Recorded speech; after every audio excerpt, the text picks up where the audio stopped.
Good evening. Kamusta po ang araw mo? Ako si Pastor Ernie and welcome to Journey in the Word, Rest in God.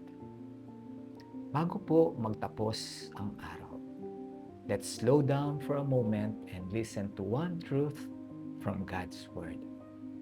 Minsan, pagod na ang katawan natin, pero ang isip natin, nagmamadali na para sa bukas.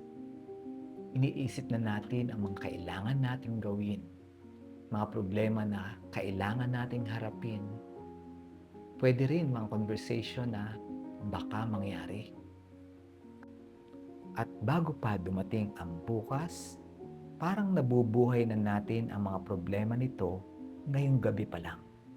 Pero sabi ni Jesus sa Book of Matthew in chapter 6, verse 34, "Therefore, do not be anxious about tomorrow, for tomorrow will be anxious for itself. Sufficient for the day is its own trouble." Hindi sinabi ni Jesus na walang magiging problema bukas. Ang sinasabi niya, huwag mong dalhin ang bukas sa araw na ito. May grace para sa today. At kapag dumating ang bukas, may grace din para sa bukas. Kaya ngayong gabi, hindi mo kailangang solusyonan ang mga problemang hindi pa dumarating. Hindi mo kailangang paulit-ulit na isipin kung paano mangyayari ang lahat. Bukas na iyon.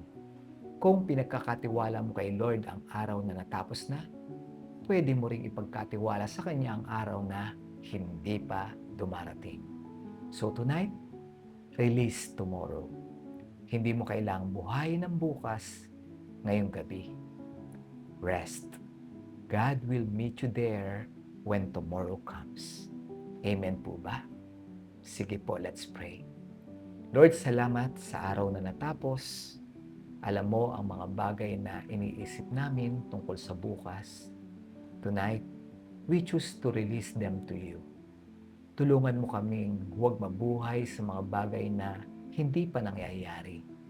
Bigyan mo po kami ng grace to rest tonight, trusting that when tomorrow comes, you will be there for us. In Jesus' name, Amen. Maraming salamat po sa pagsama mo sa akin ngayong gabi. Ako po si Pastor Ernie, and this is Journey in the Word, Rest in God. Rest well, rest in God. Good night, and God bless you.